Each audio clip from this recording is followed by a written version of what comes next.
Мөгаллимә булып чирек гасыр гомер үткән икән сизмәдем. Язмышларын үземнеке төсле җыр моң белән бергә бәйләдем.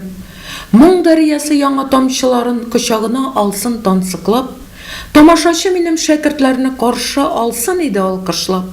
Роза Әхмәтҗанова шигырьләре белән тамашачы яңа гына таныша башлады дисәк ялгыш булмас. Кайберәүләр өчен бу яңалык та булыр. Әдәби музыка кичәләрдә язганнарын үзе сәхнәдә укымаса, Роза Ириковнаның иҗат итүен беркем дә белмәс иде. Югыйсә шигырьләрне балачактан яза башлаган икән. Мин укытучылар семьясында үстем. Әти дә, әни дә укытучы иде. Һәм шигърият, безнең вакытта китап уку бик күп иде.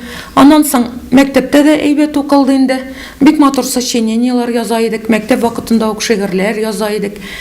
Хәтерлим әле кичкенә вакытта яңа елга спектакль язып, үземнеке дип әйтергә куркып, Пионерской правдадан мин аны тәрҗемә иттем дип классыма шул спектакльне куйдырганым хәтердә. Шигырьләрне үзем өчен кичкенәдән дә, яшь вакытта да яздым, ләкин аларның күбесен бер кешегә дә күрсәтмәйдем. Инде менә гомер юлым укучыларны тәрбияләп, мәктәптә эшләп, музыка мәктәбендә эшләп үтте.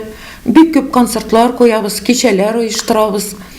Шунда балаларга сценарийлар язып, әкиятләр язып, төрле концертлар алдыннан үземә кирәк булмаган шигырьләрне таба алмаганчтан үзем дә шулай язарга туры килеп, кешегә әйтмичә генә шулай яздым инде мин. Алдан балалык мавыгылары булса, соңрак бу шигырьне җитдирәк карый башлый ул. Еллар үтү белән шигырьләрнең тематикасы да үзгәрә. Бүген Роза Әхмәтҗанованың язган 50дән артык шигыре бар.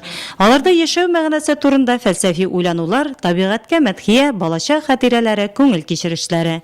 Түр ягында әти гармон уйный, ипләп тарта аның күреген. Әминәсе булса җырлар иде, белә иде җырның күбесен. Әнесе кушылыр иде исән булса, бигрәк моңлы иде тавышы. Түзем дигән моңлы исеме калды, җырларының калды сагышы.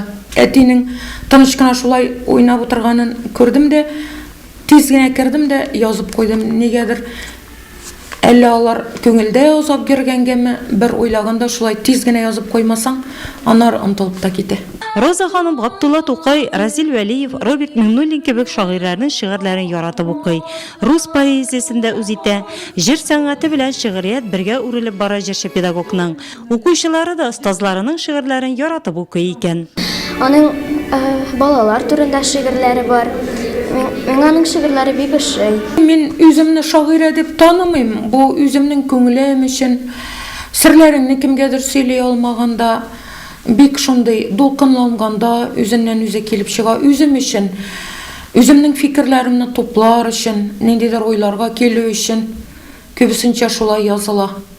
Үземнең халәтемне шундый чагылдырыр өчен, үзем өчен язам.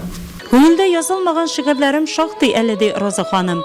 Бу инде 30 елдан артык гомерен балаларга багышлаган, аларга җыр сәнгатенең нечкәлекләрен өйрәткән җырчы педагог, алга таба да үзенең шигырьләре белән тамашачысын сөендерәчәк дигән сүз.